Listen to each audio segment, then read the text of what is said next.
विदर्भात सध्या उष्णतेची तीव्र लाट आहे। वर्ध्यामध्ये काल सर्वाधिक 46.8 अंश सेल्सिअस तापमानाची नोंद झाली आहे, तर नागपूर आणि गोंदिया इथं तापमान 46 अंशांच्या पुढे गेलंय। चंद्रपूर, अमरावती आणि ब्रह्मपुरीमध्ये पारा 45 अंशांच्या पुढे पोहोचलेला असून नागरिक उकाड्यामुळे हैराण झालेत। ठाणे आणि पालघर जिल्ह्यांमधील मच्छीमारांसाठी शासनानं पावसाळी मासेमारीवरती बंदी जाहीर केली आहे।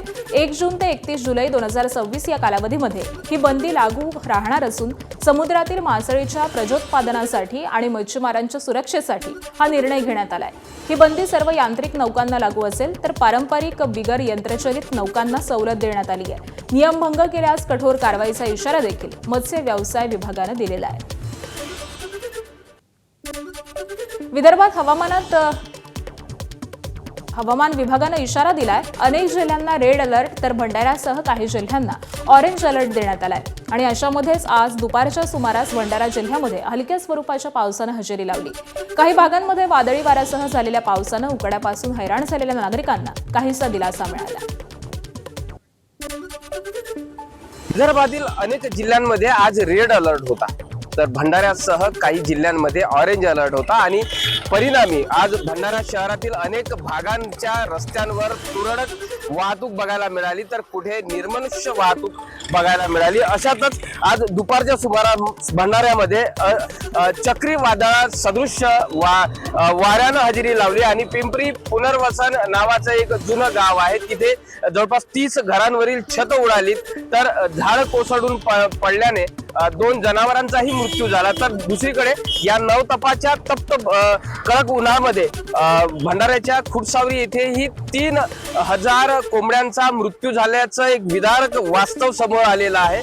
एकंदरीतच आज कडक उन्हाच्या झळा नागरिकांना सोसाव्या लागत असताना दुसरीकडे हवामान विभागानं पावसाचा सुद्धा अंदाज दिलेला आहे। भंडारा जिल्ह्यात वादळी वाऱ्यानं मोठं नुकसान झालंय। जुनी पिंपरी चिंचोली गावामध्ये वादळामुळे अनेक घरांवरील कौलारू आणि टीन पत्र्यांची छतं ही उडालेली असून अनेक झाडं आणि विजेचे खांबही कोसळलेत। या दुर्घटनेमध्ये 2 जनावरांचा मृत्यू झालाय, तर 5 जनावरं जखमी झालेली आहेत। गावातील वीज पुरवठा पूर्णपणे खंडित झालेला असून चक्रीवादळ सदृश्य परिस्थितीमुळे अनेक कुटुंबाचा संसार उघड्यावरती आलाय। वर्ध्याच्या सेलू तालुक्यात वादळाचा तडाखा बसलाय। अचानक आलेल्या वादळामुळे घरांची पडझड झालेली असून 3 पत्रे उघडून गेलेत, तर अनेक ठिकाणी झाडं देखील कोसळलेली आहेत। कोथेवाडा परिसरामध्ये घरांवरील छतं उडालेली असून घरासमोरील लोखंडी पलंग उडून विजेच्या खांबावरती अडकल्याची घटनाही घडली आहे। सोबतच आठवडी बाजार परिसरामध्ये देखील अनेक झाडं उन्मळून पडली। दरम्यान जोरदार हवेमुळे केळी पिकाचं देखील मोठं नुकसान झालंय। वर्ध्यात वादळी पावसानं हजेरी लावली आहे। या पावसामध्ये शेकडो झाडं उन्मळून पडली। आरवी वर्धा मार्गावरच्या अंशी गावानजीक मोठं झाड उन्मळून पडलं आणि त्यामुळे काही काळ वाहतूक खोळंबलेली होती। मात्र खरांगणा पोलिसांनी तात्काळ बंदोबस्त लावत वाहतूक सुरळीत केली।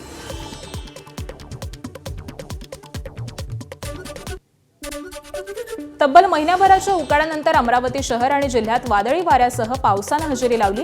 ग्रामीण भागातील ब्राह्मणवाडासह रेवसा इथं गारपिटीसह पाऊस झालाय। यावेळी छतावरील असलेल्या सोलरवरती भेगा पडल्या।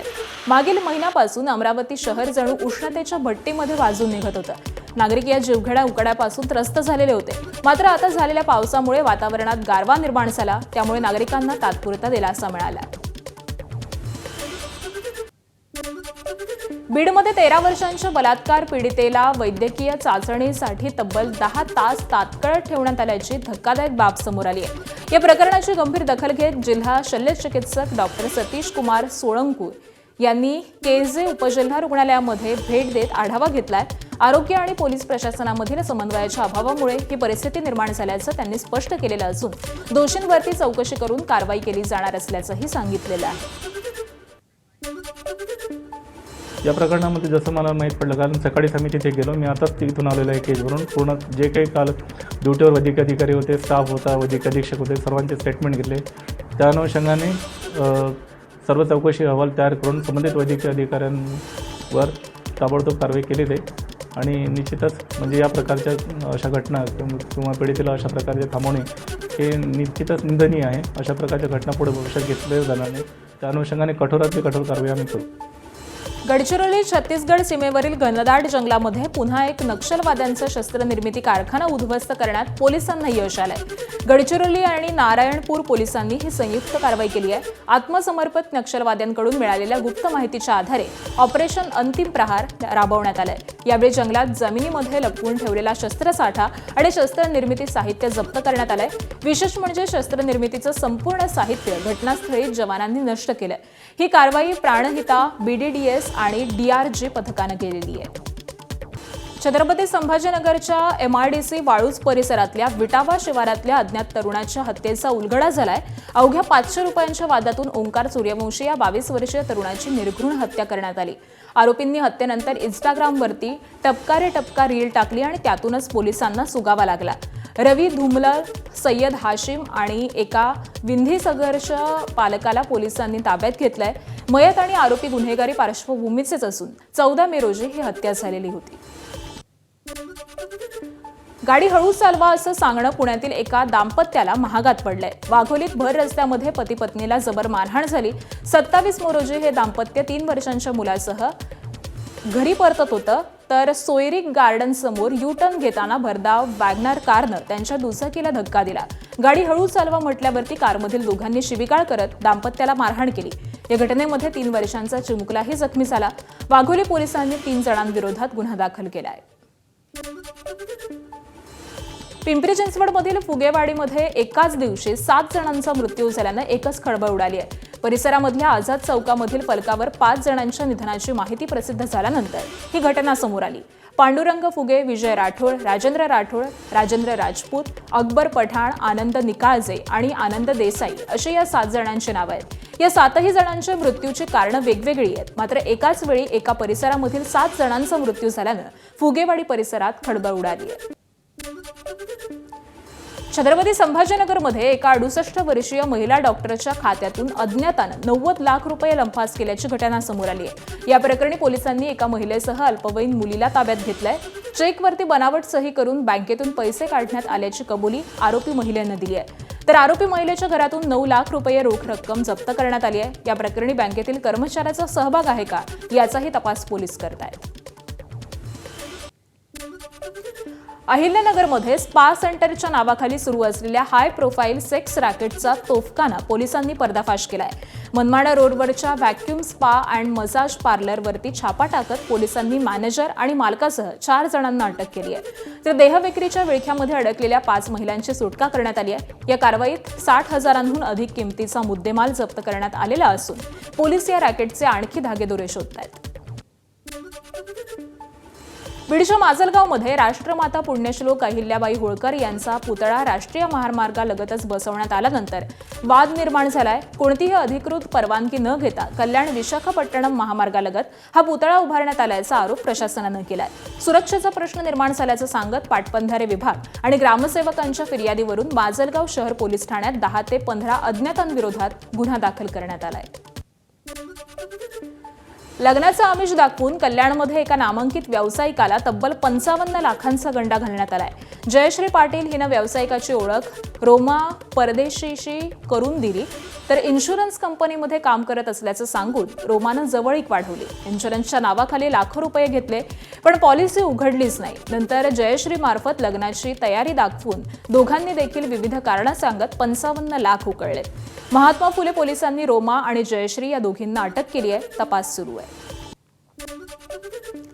रत्नागिरी जिल्ह्यात गावठी बॉम्बच्या स्फोटांनी पुन्हा दहशत निर्माण झाली आहे. खेड तालुक्यातील मुरडे गोठलवाडीमध्ये शिकारीसाठीचा गावठी बॉम्ब हातात फुटून 13 वर्षांचा प्रणय येसरे गंभीर जखमी झालाय.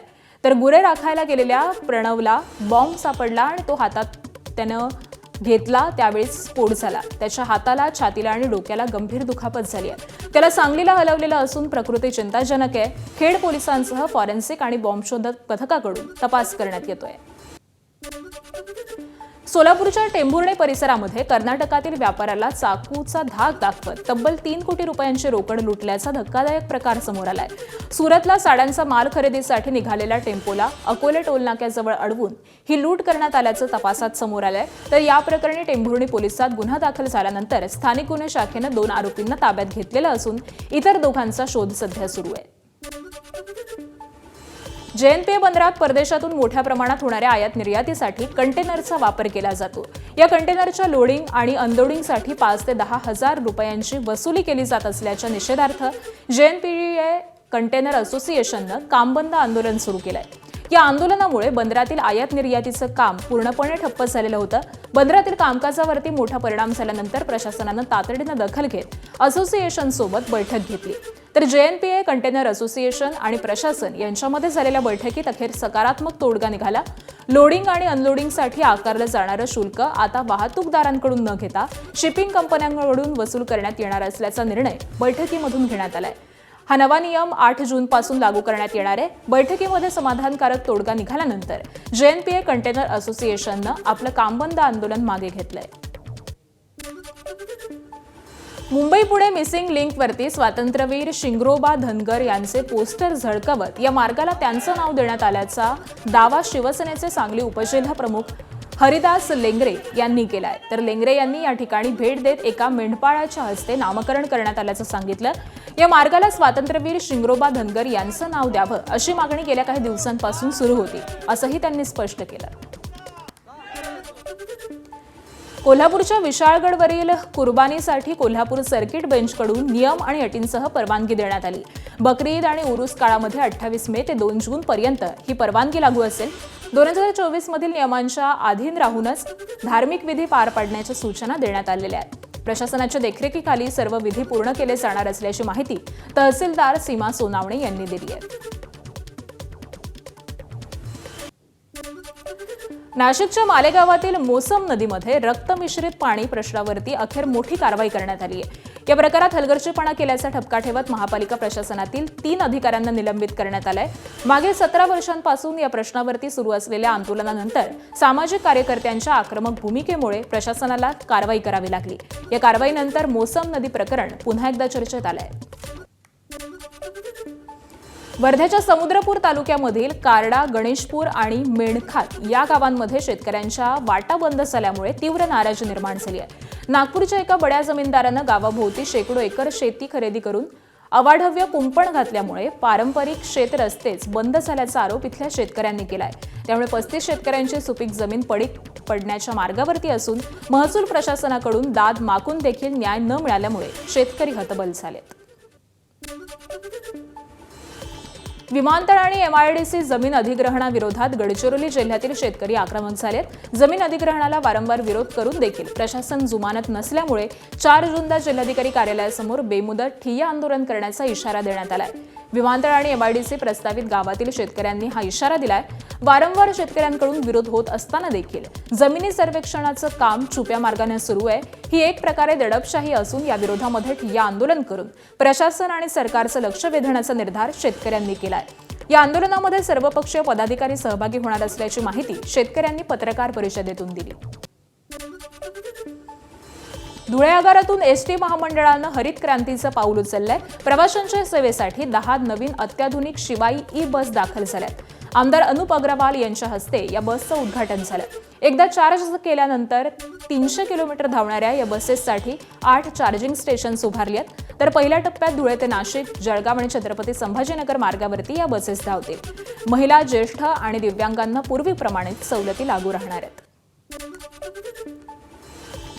सध्या देशभरामध्ये उन्हाचा कडाका प्रचंड वाढलाय. उत्तर प्रदेशच्या बिजनौरमध्ये तापमानामुळे जनावरांचे हाल होत आहेत. उन्हापासून बचावासाठी एक वाघ नदीमध्ये बसलाय. रामगंगा नदी परिसरातील हा व्हिडिओ सध्या सोशल मीडियावरती व्हायरल होतोय. कालागड जिम कार्बेट नॅशनल पार्क परिसरामधील हा व्हिडिओ आहे. गुजरातमधील गीर वनक्षेत्रामध्ये 4 सिंहांच्या पिल्लांचा एका संसर्गामुळे मृत्यू झाल्याची धक्कादायक घटना समोर आली आहे. या पार्श्वभूमीवरती 17 सिंहांना वेगळं ठेवून त्यांच्यावरती उपचार सुरू करण्यात आले. मुख्यमंत्री भूपेंद्र पटेल यांनी या प्रकरणाचा उच्चस्तरीय आढावा घेतलेला असून संपूर्ण परिसरामधील सिंहांच्या आरोग्यावरती लक्ष ठेवण्याचे निर्देश देखील दिलेत. दरम्यान 350हून अधिक सिंहांचं लसीकरण आणि कीटक नियंत्रण मोहीम देखील सुरू करण्यात आली आहे. हिंगोलीत शासकीय वैद्यकीय महाविद्यालय आणि रुग्णालयामध्ये गेल्या 4 दिवसांपासून भीषण पाणी टंचाई निर्माण झाली आहे. त्यामुळे रुग्णांसह त्यांच्या नातेवाईकांचे देखील हाल होत आहेत. रुग्णालयामधील अनेक वॉर्डमध्ये पिण्याच्या पाण्याची व्यवस्था कोलमडलेली आहे. तर शौचालयांमध्ये देखील पाणी नसल्यानं संताप व्यक्त केला जातोय. विशेष म्हणजे मागील अनेक दिवसांपासून सामाजिक कार्यकर्त्यांकडून रुग्णालय प्रशासनाला पाणीपुरवठा सुरळीत करण्याची मागणी करण्यात येत आहे. मात्र प्रशासनाकडून केवळ आश्वासनांपलीकडे कोणतीही ठोस उपाययोजना करण्यात आली नसल्याचा आरोप केला. अंबरनाथमधून पाण्याच्या अपव्ययाची धक्कादायक बाब समोर आली आहे. एकीकडे चिखलोली आणि बारवी धरणामधील पाणी पातळी घटल्यामुळे नागरिक पाणी टंचाईला तोंड देत आहेत. मात्र दुसरीकडे अंबरनाथ तहसीलदार कार्यालयामध्ये अधिकाऱ्यांच्या गाड्या पाईपलाईन धुतल्या जात आहेत. याचा व्हिडिओ सोशल मीडियावरती व्हायरल होत असून याबाबत नागरिकांनी संताप व्यक्त केला आहे. नवी मुंबईमध्ये नालेसफाईच्या दाव्यांवरती मनसेनं पोलखोल आंदोलन करत पालिकेवरती गंभीर आरोप केलेत. नेरूळ सेक्टर 19 मधील गाळानं भरलेल्या नाल्यामध्ये उतरून मनसे पदाधिकाऱ्यांनी प्रत्यक्ष पाहणी केली. यावेळी नाल्यात तब्बल 3 ते 4 फूट गाळ साचल्याचं समोर आलेलं असून पाण्याच्या निचरासाठी आलेल्या 5 पैकी 4 मोठे पाईप पूर्णपणे तुंबल्याचा दावा देखील मनसेनं केलाय. नालेसफाईत फक्त कागदावरच होत असून ठेकेदारांचे खिसे भरण्याचा प्रकार सुरू असल्याचा आरोप देखील मनसेकडून करण्यात आलाय. गेल्या काही दिवसांपासून कर्नाटकच्या राजकीय वर्तुळामध्ये सुरू असलेल्या हाय व्होल्टेज ड्रामावर अखेर पडदा पडलाय. सत्ताधारी काँग्रेस पक्षानं राज्यात मोठे फेरबदल करत सत्तेचा खांदेपालट केलाय. कर्नाटकचे विद्यमान मुख्यमंत्री सिद्धरामय्या यांनी आपल्या मुख्यमंत्रीपदाचा राजीनामा दिलेला असून त्यांच्या जागी आता काँग्रेसचे DK शिवकुमार हे राज्याची धुरा सांभाळणार आहेत. बिहारमधील पाटण्याजवळ गंगा नदीत मोठी बोट दुर्घटना घडली आहे. 14 प्रवाशांना घेऊन जाणारी बोट जोरदार वाऱ्यामुळे नदीत उलटल्याचा प्राथमिक अंदाज व्यक्त केला जातोय. या दुर्घटनेमध्ये आतापर्यंत 3 जणांचे मृतदेह बाहेर काढण्यात आलेले असून 7 जणांना सुरक्षित वाचवण्यात यश आलंय. तर 4 प्रवासी अद्याप बेपत्ता असून NDRF आणि SDRF कडून युद्धपातळीवरती शोध मोहीम सुरू आहे. यंदाच्या नीट परीक्षेमध्ये झालेल्या चुका सुधारण्यासाठी केंद्र सरकारनं एक मोठा निर्णय घेतलाय. नीटची 21 जूनला होणारी फेरपरीक्षा योग्य रीतीनं व्हावी यासाठी केंद्र सरकार आता लष्कराची मदत घेणार आहे. इतकंच नाही तर परीक्षा केंद्रावरती पेपर्स पोहोचवण्यासाठी थेट वायुदलाच्या विमानांचा वापर केला जाणार आहे. केंद्रीय शिक्षण मंत्री धर्मेंद्र प्रधान यांनी ABP नेटवर्कला ही माहिती दिली आहे. नीटच्या फेरपरीक्षेसंदर्भात केंद्रीय संरक्षण मंत्री राजनाथ सिंह यांच्या घरी एक अत्यंत महत्त्वाची बैठक पार पडली. या बैठकीला केंद्रीय शिक्षण मंत्री धर्मेंद्र प्रधान यांच्यासह ज्योतिरादित्य सिंधिया, NTAचे महासंचालक अभिषेक सिंह आणि पंतप्रधान कार्यालयाचे काही वरिष्ठ अधिकारी देखील उपस्थित होते. मात्र केवळ एक परीक्षा घेण्यासाठी लष्कराची मदत घेतली जात असल्यानं विरोधकांनी केंद्रावरती निशाणा साधलाय. नीट परीक्षेतील गैरप्रकार आणि विद्यार्थ्यांच्या अडचणींच्या पार्श्वभूमीवरती केंद्र सरकार ॲक्शन मोडमध्ये आल्याचं चित्र आहे. केंद्रीय संरक्षण मंत्री राजनाथ सिंह यांच्या निवासस्थानी महत्त्वाची बैठक पार पडली.